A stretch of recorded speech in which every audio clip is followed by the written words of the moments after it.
Hola, buenas, mi nombre es Dani y a continuación vamos a pasar a explicar el tema 3 de la asignatura de análisis del estado financiero relacionado con la solvencia. Vale. En primer lugar, vamos a hablar un poco de qué es la solvencia y a qué se dedica el análisis financiero, ¿vale? El análisis financiero o análisis de solvencia, voy a reducir un momento el tamaño, vale, ya estaría. El análisis financiero o análisis de solvencia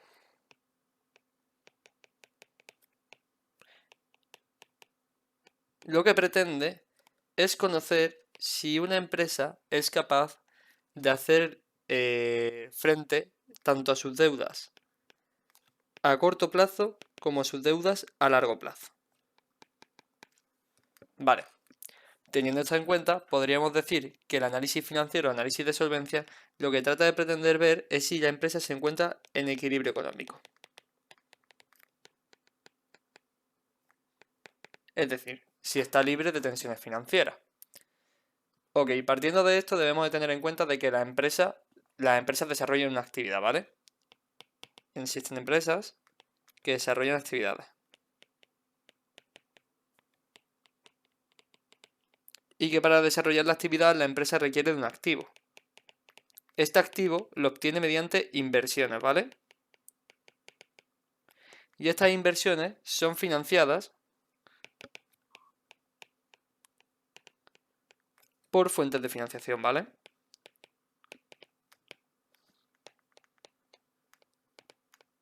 Nosotros tenemos en el estudio de esta asignatura tenemos dos fuentes de financiación principales. Tenemos fuentes de financiación propias, es decir, cuando hablamos normalmente del patrimonio neto,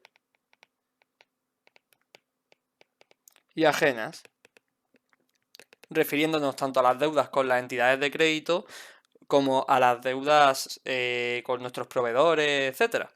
Entonces aquí encontramos tanto el pasivo fijo como el circulante.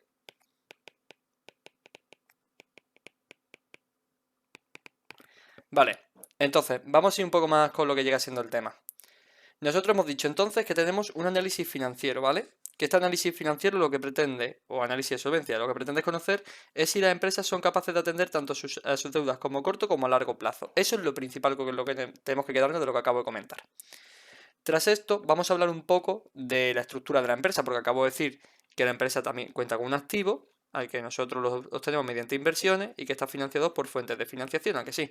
Y estas fuentes de financiación son propias y ajenas, es decir, el patrimonio neto y el patrimonio fijo y pasivo circulante. Es decir, de lo que os estoy hablando, por así decirlo, es de la estructura patrimonial de la empresa.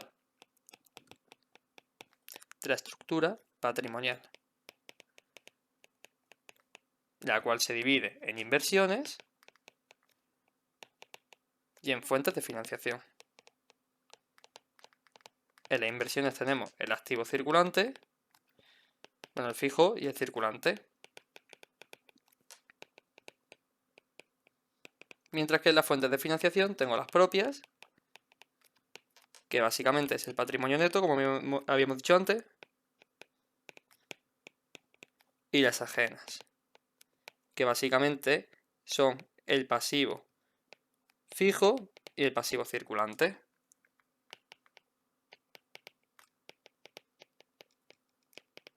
Vale, ya hemos definido básicamente un poco la estructura patrimonial. Ahora diremos, ¿de dónde sale esta estructura patrimonial? La estructura patrimonial es el resultado de un conjunto, voy a ponerlo así como conjunto, a ver, un momentillo, de un conjunto de qué? De decisiones tomadas por la empresa.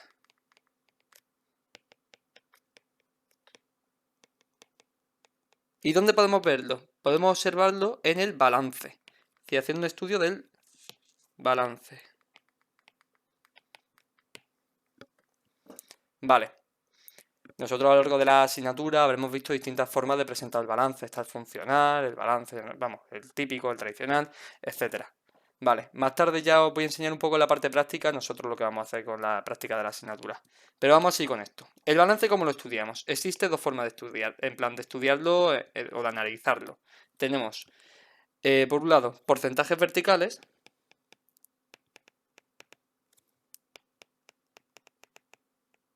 que es básicamente el peso ¿Y con el peso qué nos referimos? Nos referimos a la importancia de una partida, es decir, la importancia relativa de una partida. Vale, digamos un ejemplo, ¿vale? Digamos que yo tengo de inversiones 1000 inversiones, 1000 euros en inversiones, y de los cuales tengo un activo fijo que es de 600 y un activo circulante de 400. Si yo quisiera saber el peso, simplemente dividiría la partida que yo estoy interesado en saber, digamos que el activo fijo, que sería 600, partido que la totalidad. Y entonces sabría que esto forma el 60%, así lo vamos a ver, el 60% de mis inversiones. ¿Y el activo circulante cuánto sería? Pues sería los 400 que les corresponde partido de la totalidad. Es decir, sería el 40% de mis inversiones. Por otro lado tendríamos las tasas de variación o los porcentajes horizontales.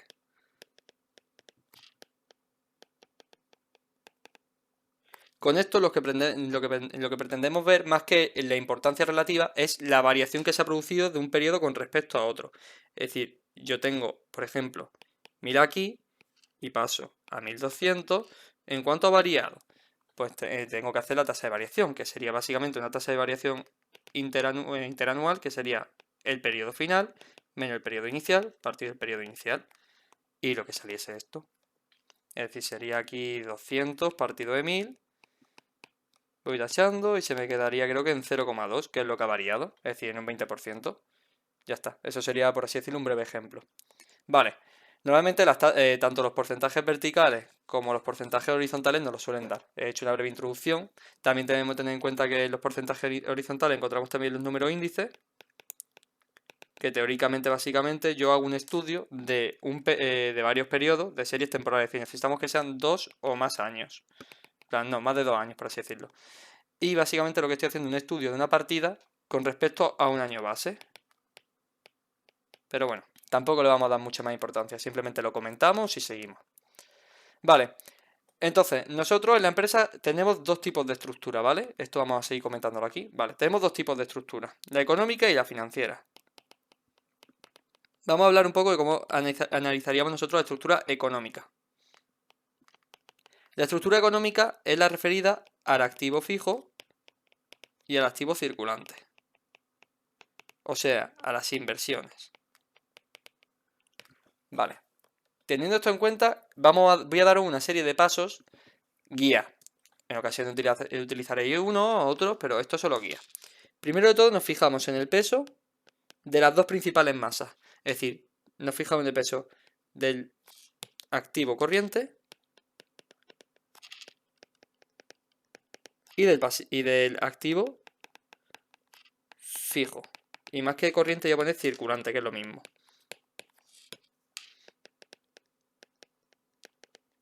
Vale. Después de fijarme en el peso, me voy a fijar en el peso de las masas principales tanto del activo circulante como del activo fijo. Es decir, me voy a fijar en las distintas partidas más importantes tanto del activo circulante como del activo fijo. En tercer lugar, me voy a parar un momento en el activo fijo, ¿vale? Y en el activo fijo lo que me quiero fijar es en el inmovilizado material. O sea, me fijo en su peso.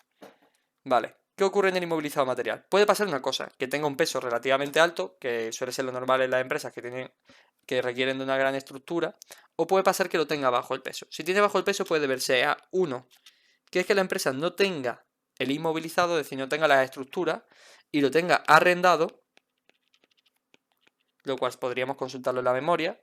2, que la empresa tenga muy deteriorado este activo, lo cual lo veremos a partir de las amortizaciones. Más tarde os enseño un indicador con el que podemos calcularlo. Y 3, que la empresa no necesite apenas inmovilizado material. Es decir, que no lo necesite para su actividad. ¿Vale? Después de esto, en el activo circulante, me voy a fijar en la partida de existencias, en la partida de deudores y tesorería. Y de normal haré un comentario comparando los pesos los unos con los otros. Imaginemos que las existencias duplican el valor tanto de deudores como de tesorería, pues lo comentaría. Y además de esto tenemos que fijarnos si nuestros clientes son del grupo o no. Es decir, nos tenemos que fijar si son del grupo o no. ¿Por qué? Porque los clientes son las personas que me tienen que pagar. Y si son del grupo, significa que hay más flexibilidad para que me paguen. O sea, que a lo mejor, como son, por así decirlo, amigos míos, les doy más tiempo para que me paguen. Lo cual es bueno para ellos, pero para nosotros no tanto, porque nos tardamos más en recuperar el dinero invertido. Bueno, sigamos. Como quinto paso, nos vamos a ocupar de analizar el deterioro. Pues sí, el deterioro. ¿Y cómo lo analizamos? Lo analizamos a través del siguiente indicador, ¿vale? El grado de envejecimiento se llama el indicador. Grado de envejecimiento.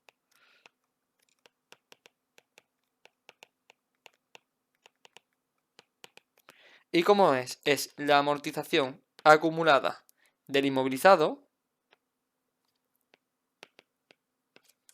partido de del importe bruto del activo total, por así decirlo. Importe bruto, activo, total. Vale, si este es superior al 50% ya diremos que ha superado la mitad de su vida útil y por lo tanto ya a partir de ahí ya podemos empezar a decir que se está deteriorando y que deberíamos considerar a lo mejor renovarlo.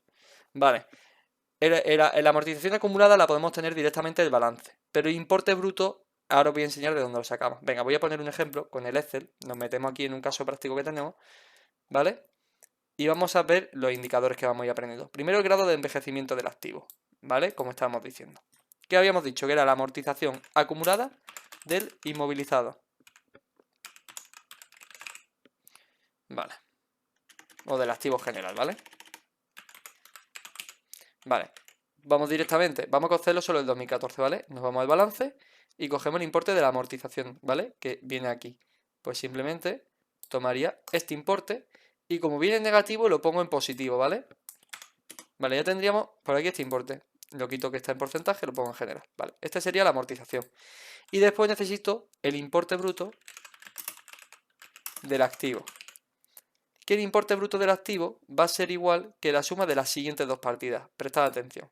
Nos venimos aquí y decimos material bruto, una, e intangible bruto, otra. Esto de aquí es el importe bruto del activo, la suma de estos dos. Entonces vendría aquí, es igual, y hago la suma del material bruto y del intangible bruto. Sumo los dos y lo que me salga el número en general. Un momentillo, voy a cambiar el formato para que todo sea general y no tengamos que estar peleándonos todo el rato así. A ver. General, por aquí también general y por aquí general. Vale. Ya estaría corregido todo. Vale. ¿Y ahora qué hago? El grado de envejecimiento activo, que recordamos, ¿cómo era la fórmula? A ver, la inserto aquí para que la tengamos ya apuntada. Combinar y central. Sería la amortización acumulada del activo dividido entre el importe bruto del activo. ¿Vale? Pues la divido. Sería esta entre esta. ¿Qué podemos observar? Es del 71%. Por lo tanto, ¿qué ocurre? Al ser del 71%, ha superado la mitad de su vida útil.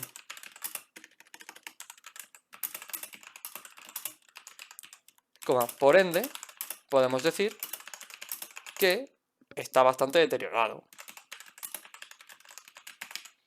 Y sería aconsejable renovarlo. Bueno, no voy a escribir mucho más, pero bueno, ya entendéis la idea.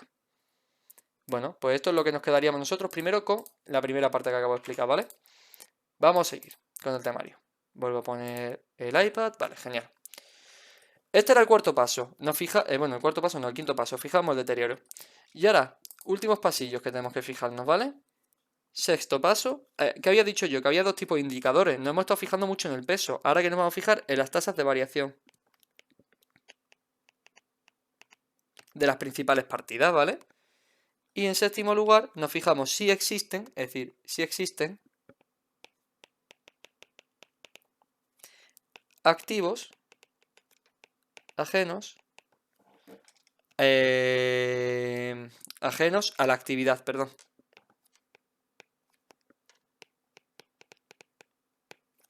Uy. ¿Y con esto a cuáles me refiero? Me refiero a tres tipos, ¿vale? Me refiero a los fondos de comercio, a las actividades de I+D que pueda tener la empresa e incluso a inversiones que yo tengo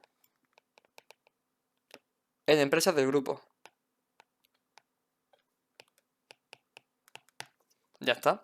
Eso sería los 6/7 pasos que tenemos que fijarnos, ¿vale? Hago un breve repaso. Nos fijamos en el peso de las dos principales partidas.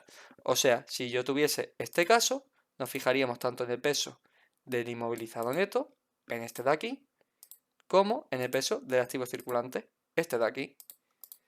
Tras esto, ¿qué hacíamos? Nos fijamos en el peso en las partidas que tienen el mayor peso de aquí. Por ejemplo, el material bruto es una de ellas. Nos fijaríamos en el peso de esta y también nos podríamos fijar, por ejemplo, que la amortización tiene un gran peso, pero en negativo. Esto también podríamos comentarlo. O que otro movilizado neto también lo tiene. ¿Vale? Sin embargo, el intangible bruto no tiene tanto peso. No lo comentaríamos. Y en el caso del activo circulante, nos fijaríamos también y señalaríamos la que tiene más peso. Por ejemplo, deudores comerciales. Vale. Partiendo de esto, ya después diría, ¿qué había dicho? Nos fijábamos en el valor del inmovilizado material, es decir, de material bruto, y vemos si tiene peso, lo tiene, por lo tanto, las tres alternativas que había comentado antes, las saltamos. Y después nos fijamos en la existencia, deudores y también en tesorería, o sea, el efectivo. ¿Y qué podemos comentar? Pues a lo mejor que la existencia tiene un valor similar a deudores, etcétera. Después ya nos fijábamos en los que había comentado, o sea, en el grado de envejecimiento del activo. Y poco más, las tasas de variación, pues lo mismo comentamos que ha variado de un año al otro bastante o poco.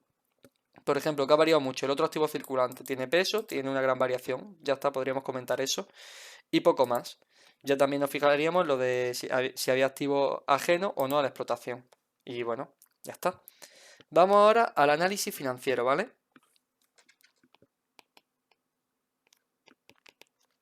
De la estructura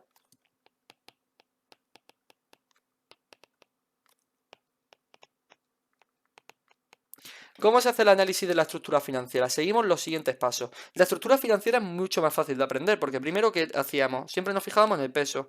Y aquí que tenemos tres masas, por así decirlo, el patrimonio neto, el pasivo fijo y el pasivo circulante. Pues nos fijamos en el peso de las tres masas. Después vamos una a una. En el patrimonio neto, además de fijarnos en el peso, nos fijamos en si hemos producido beneficios. Esto lo podemos ver en el resultado del ejercicio. Prestamos mucha atención en los fondos propios, en cómo han variado, cómo han crecido, decrecido, en su peso. Y por último, también prestaremos atención a lo que viene siendo las subvenciones, donación y legado, así como los ajustes por cambio de valor. Vale, perfecto. Eso es el patrimonio neto, ¿vale? Ahora nos vamos ahora al pasivo corriente. Digo, al pasivo fijo mejor. Vamos a ir en orden. Pasivo fijo normalmente nos vamos a fijar en las deudas a largo plazo, es decir, deudas a largo plazo con entidades de crédito. Después de esto también nos tenemos que fijar en el vencimiento, que viene en la memoria. Y en si estas deudas son con o no empresas del grupo.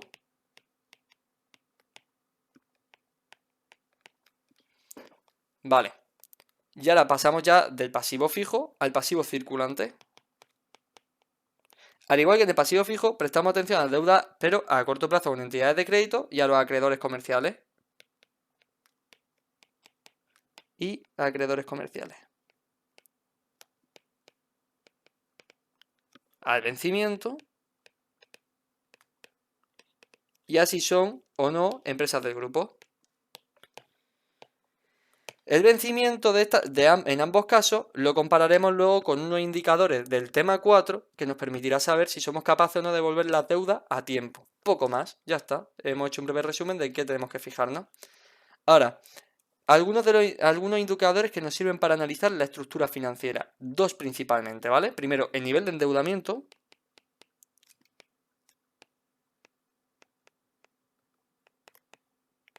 Que es igual que el pasivo total partido del patrimonio neto. ¿Para qué nos sirve esto? Nos sirve para ver, o sea, en verdad sería fondo ajeno, en plan la fórmula en verdad sería fondo ajeno partido fondos propios. Pero vamos, que lo que vamos a hacer es la división del pasivo total partido del patrimonio neto. Vale, ¿qué ocurre con esta fórmula? Con esta fórmula intentamos ver que si es mayor que 1, significa que el pasivo total es más grande que el patrimonio neto y por lo tanto hay más financiación ajena. Sin embargo, si es menor que 1, hay más financiación propia con fondos propios. Vamos allá con el ejercicio que estábamos haciendo, ¿vale? Venimos aquí, nivel de endeudamiento. Primero que vamos a poner aquí, pues yo qué sé, vamos a poner el nominador, el pasivo total. El pasivo total, pues sumo las cuentas del... A ver, un momentillo, perdón. Me voy al balance, busco el pasivo fijo, le sumo el pasivo circulante y ya tendría el pasivo total. Y después el patrimonio neto, que es igual que el patrimonio neto aquí. Vale. ¿Y ahora qué hago? Lo divido. Este entre este. 3,47. ¿Qué podemos decir? Podemos decir que hay más endeudamiento ajeno. Ya está, poco más. Vale. Vamos ahora al otro indicador que es composición del endeudamiento, que nos permite para saber si nuestro endeudamiento ajeno es más a corto o a largo plazo. Entonces dividimos el pasivo fijo partido el pasivo circulante. Si es menor que 1, significa que tenemos más deudas a corto plazo. Si es mayor que 1, más deudas a largo plazo. Vale, vamos allá con el ejemplo. Composición de endeudamiento. Nos vamos, ponemos el nominador, pasivo fijo, y el de... Ay, perdón. Pasivo fijo, pondríamos aquí el valor del pasivo fijo en el balance. Vale, y pasivo circulante. Y el pasivo circulante, pues lo tomaríamos de aquí y nos iríamos a pasivo circulante y lo pondríamos aquí. Hacemos la división entre pasivo fijo y pasivo circulante y podemos observar que al ser menor que 1, ¿qué ocurre? Hay más endeudamiento. Bueno, el endeudamiento ajeno es más a corto plazo. Y poco más. Lo ajusto a texto y ya estaría. Ya hemos hecho estos indicadores. Vale, vamos a seguir que nos quedan ya poquitos indicadores y nos falta ya poco del vídeo para terminar esto. Vale, yo con el análisis de la estructura económica y análisis de la estructura financiera, es decir, yo analizo la estructura económica y la estructura financiera con el fin de ver si hay equilibrio económico, es decir, si estoy obteniendo eficiencia y la máxima rentabilidad, y por otro lado el equilibrio financiero. Y con el equilibrio financiero pretendo ver si soy solvente, si soy capaz de devolver las deudas. De hacer frente a las deudas. Vale. Yo pretendo que se cumplan estos dos equilibrios, porque uno depende del otro, o sea, tanto ser eficiente y rentable, en plan, como tener capacidad de devolución de las deudas. Hay una serie de indicadores que nos permiten ver si estamos alcanzando tanto el equilibrio económico como el financiero. Vamos a ver algunos indicadores financieros. Primero, la garantía.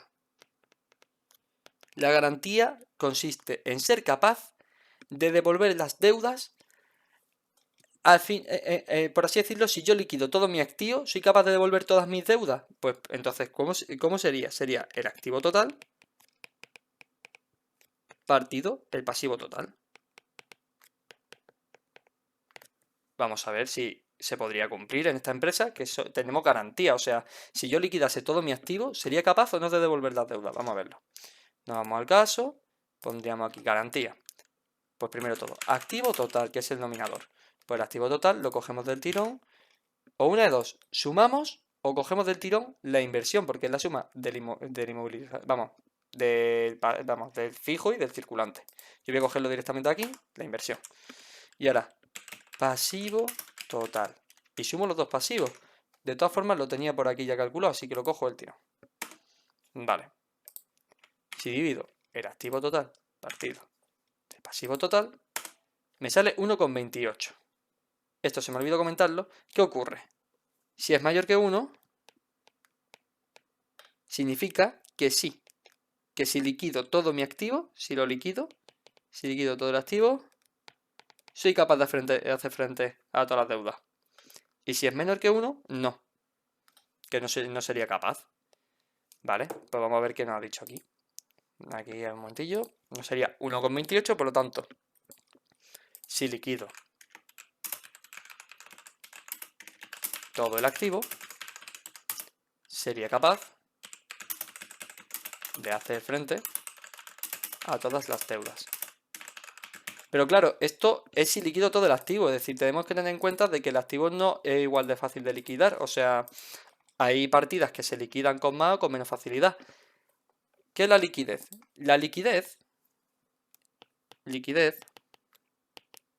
es la capacidad de un activo, de que un activo se convierta en dinero. Es una capacidad. Y además de la liquidez, un concepto relacionado con ello es la disponibilidad, que es el grado en el que un activo está líquido. O sea, hay activos que están más disponibles o menos disponibles. Por ejemplo, imaginemos que yo tengo clientes, ¿vale? Si nos damos cuenta, los clientes no son dinero, es un activo que yo puedo liquidar. O sea, a mí me pagan los clientes y entonces se convierten en líquido, se convierten en tesorería. Tengo clientes por valor de 3.000, ¿vale? Si los clientes vencen en un año, son más disponibles que si vencen en 4 años. ¿Vale? Pues eso es un breve ejemplo, simplemente para entender el concepto de liquidez. O sea, liquidez, ¿qué sería? Su valor líquido son 3.000, pero aún no son líquidos. ¿Por qué? Porque están en clientes. En el momento en el que pasen a formar parte de tesorería, ya se habrán liquidado. Vale, ¿qué más indicadores tenemos dentro del análisis financiero? Tenemos, por ejemplo, la solvencia, ¿vale? Y la solvencia nos permite saber si somos... si somos capaces de devolver la deuda. Capaces de devolver las deudas a corto plazo, liquidando el activo corriente. Perdón un segundo. Vale, perfecto. Partiendo de esto, vamos a ver cómo se calcularía la solvencia. Pues la solvencia sería el activo circulante, o sea, con el activo corriente, partido del pasivo circulante.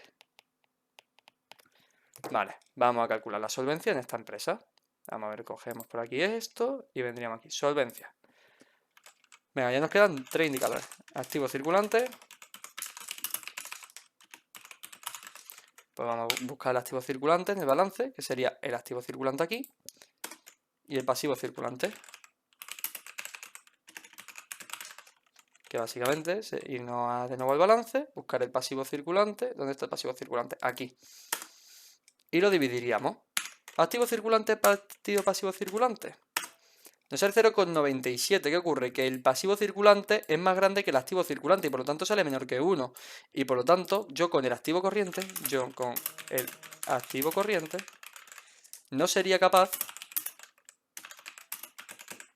de hacer frente a las deudas a corto plazo. Poco más. una conclusión que tenemos con esto. Vale, dame un segundillo que silencio el teléfono, que me están petando el WhatsApp. Ya estaría. Vale. De la solvencia sacamos otra fórmula que es muy similar, que es el fondo de maniobra. Y os explico por qué es muy similar, ¿vale? E inserto aquí la fórmula sin tener que ponerla en el iPad. El fondo de maniobra, FM, es igual que la misma fórmula que tenía arriba, solo que en vez de estar dividiendo, restando activo circulante menos pasivo circulante. Y es un indicador de solvencia. Vamos a hablar un poquito más de este. Venga. Fondo de maniobra.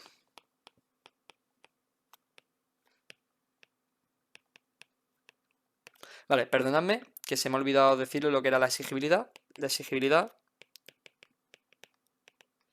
es, por así decirlo, digamos que tengo una deuda, ¿vale? Y la deuda me vence en un mes. Y luego tengo una deuda que me vence en 8 meses. Es más exigible la deuda que vence en un mes que la que vence en 8 meses. Pues básicamente con eso es lo que nos estamos refiriendo a exigibilidad. Es, por así decirlo, hace referencia al momento en el que vence su deuda. Ya está, poco más. Tampoco voy a profundizar más en el término. Vamos a hablar ahora sí del fondo de maniobra, que es muy importante. Estos tres términos que vamos a ver a continuación son bastante importantes, así que prestad atención. Vale, un momentillo que pongo aquí un titulín más o menos para que sea llamativo. Vale, vale, fondo de maniobra. Vale, con el fondo de maniobra nosotros lo que estamos hablando es si la empresa, atentos, si la empresa es capaz de financiar su actividad, bueno, su activo corriente a través de la financiación básica. Vale, sé que ahora mismo se están generando dudas, así que voy a explicar lo que quiere decir esto. Nosotros tenemos un balance, ¿vale? El balance que conocemos de toda la vida, y el balance se divide entonces en patrimonio neto, pasivo fijo y pasivo circulante. Y por este lado en activo fijo y activo circulante. Vale. La financiación básica es tanto el patrimonio neto como el pasivo fijo. ¿Vale? Entonces, lo que queremos ver con el fondo de maniobra es si nuestra financiación básica es capaz o no de financiar nuestro activo circulante. El fondo de maniobra se puede calcular de dos formas. Fondo de maniobra, como habíamos dicho antes, que sería el activo circulante menos el pasivo. Uy, que se me va la cabeza. Pasivo circulante. O, por el otro lado, la financiación básica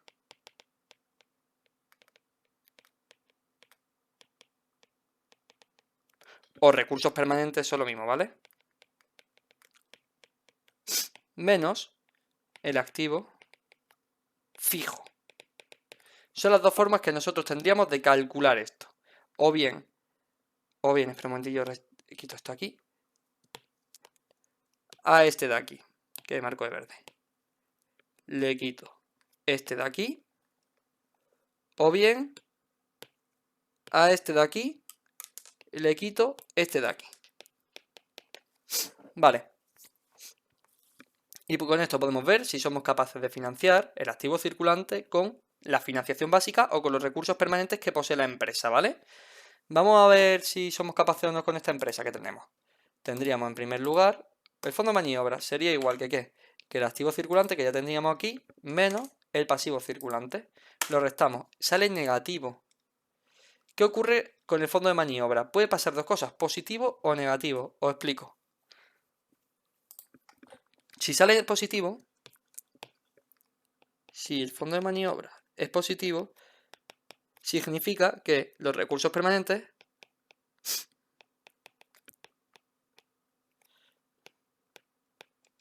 financian el activo corriente.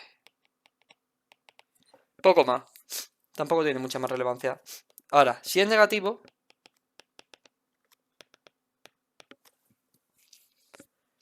significa que nuestro activo, por así decirlo, nuestro activo fijo. Bueno, significa de primeras que nuestro activo corriente no está siendo financiado por recursos permanentes. Es decir, los recursos permanentes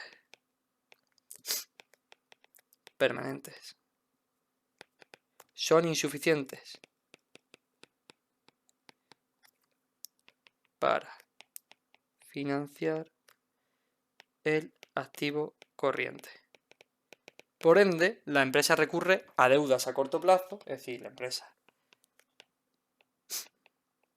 recurre a deudas a corto plazo para financiarlo. Vale, pues ya estaría todo.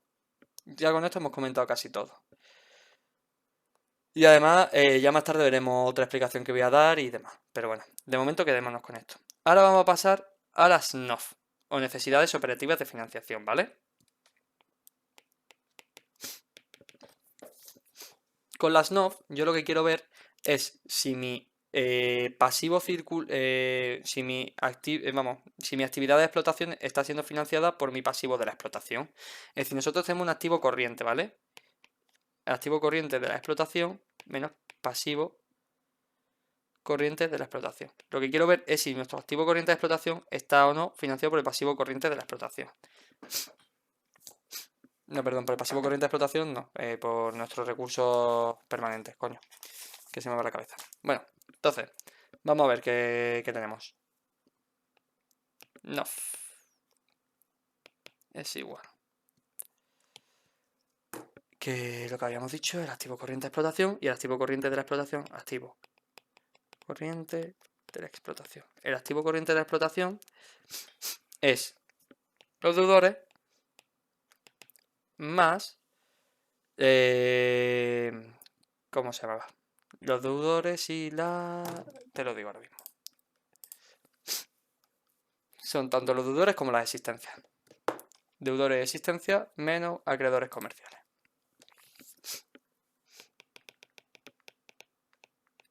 Menos el pasivo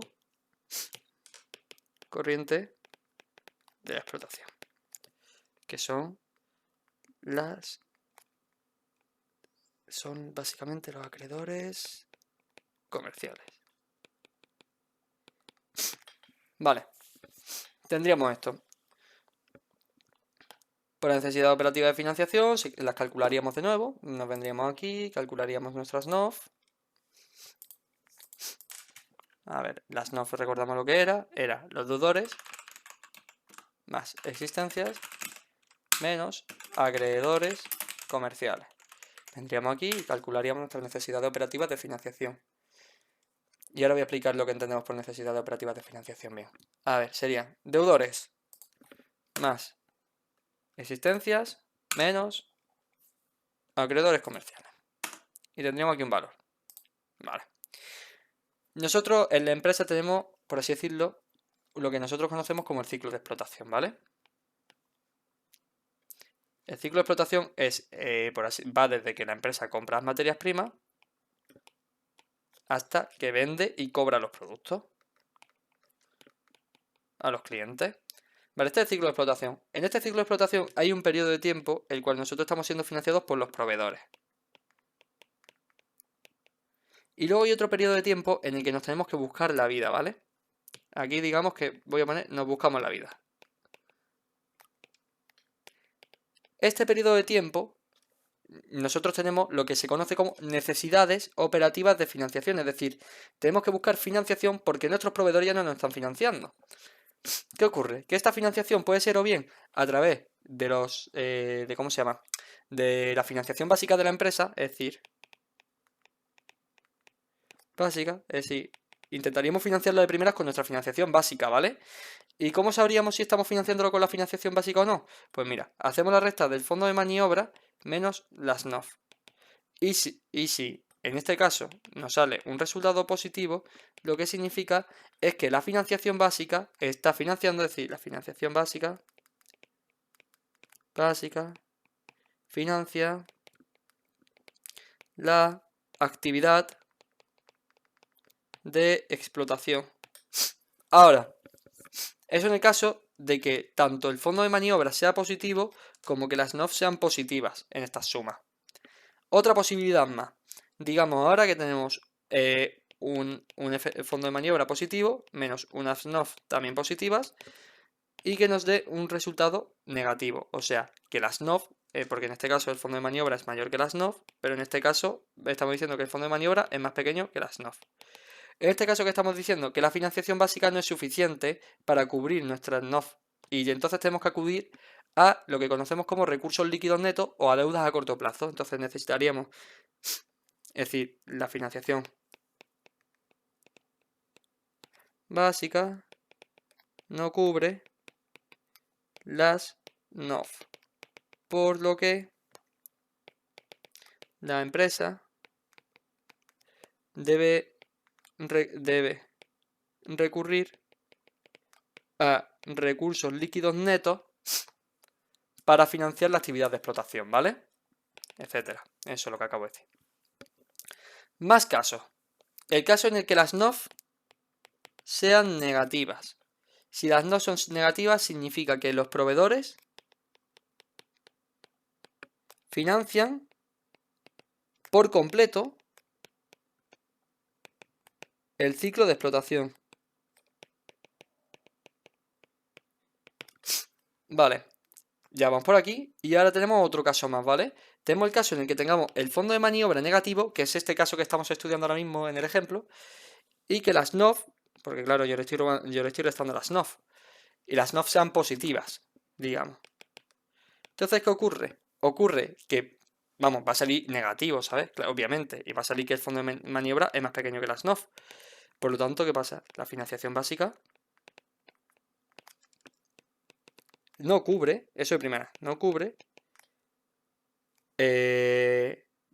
no cubre las NOF, es decir, no cubre la actividad de explotación.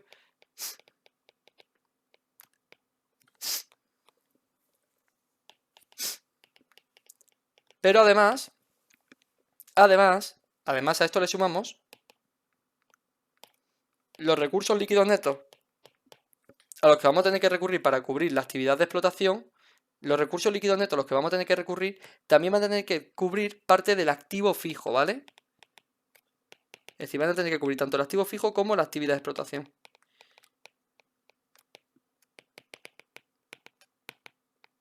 Y esto sería todo lo que tenemos que saber de las relaciones. Vale. Entonces, ya hemos visto que se calculan las NOF. Volvemos al ejemplo, ¿vale? Volveríamos a nuestro ejemplo. Nuestro ejemplo que nos da un fondo de maniobra negativo. El peso del fondo de maniobra, ahora enseño cómo lo calculamos. Eso es lo último que vamos a hacer. La necesidad de operación, positivas. Si tenemos esto negativo y esto positivo. Tenemos el último caso que yo he explicado, ¿vale? ¿Y qué ocurre en este caso que yo he explicado? A ver, un momentillo, si ajustando texto aquí puedo dejar un símbolo negativo. No, no podría. Bueno, ¿qué ocurre? Que si yo hago la diferencia entre las dos, que son los recursos líquidos netos, que eso ahora pasaremos a explicarlo, me va a salir negativo también. Y aparte de esto, ¿qué tendríamos que decir? Que la empresa no cubre mediante financiación básica la actividad de explotación y además los recursos líquidos netos han de cubrir estas NOF así como parte del activo de explotación. Y eso sería todo lo que tendríamos que decir acerca de este apartado. Vale, ya estaría. Los recursos líquidos netos, por lo que habréis podido deducir, es la diferencia entre el fondo de maniobra y la necesidad de operativas de financiación. ¿Vale? Sería fondo de maniobra menos NOF. Ahora os cuento un poco la definición, que básicamente es... a ver, me pongo aquí en el iPad, vale. Los recursos líquidos netos se refieren a la parte de tesorería que excede el mínimo considerado por la empresa más el nombre tal cual técnico sería esto, yo le llamo inversiones a corto plazo, pero se llama en verdad otro activo circulante, más el otro activo circulante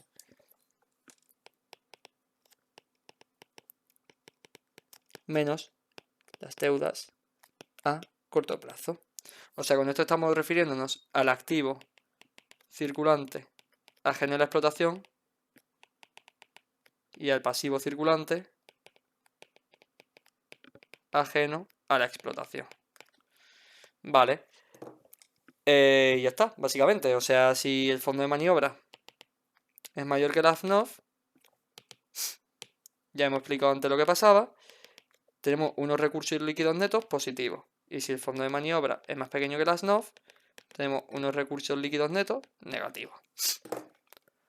Y ahora, tras esto, vamos a calcular los recursos líquidos netos por la forma que acabo de explicar. La forma que acabo de explicar sería tesorería, es decir, efectivo, tesorería, ¿lo he escrito bien? Sí. Más inversión a corto plazo, otro activo de circulante, y todo menos deudas a corto plazo. Vale, pues nada, directamente nos vamos al balance, buscamos otro activo circulante, más qué, más efectivo, menos deuda a corto plazo. Y tal cual nos tiene que dar lo mismo en ambas. O sea, sería una buena forma de comprobarlo, simplemente. Porque vamos, hemos calculado recursos líquidos netos por las dos formas. O bien así, como acabamos de poner aquí. Estas serían las dos formas de calcular los recursos líquidos netos. A ver, lo señalo así, para que lo veamos bien. Y poco más. Pues bueno, chicos, esto es todo el tema 3. Espero que lo hayáis entendido y poco más. Si tenéis alguna duda, lo dejáis en los comentarios y si la leo, pues la contesto. Venga, un beso.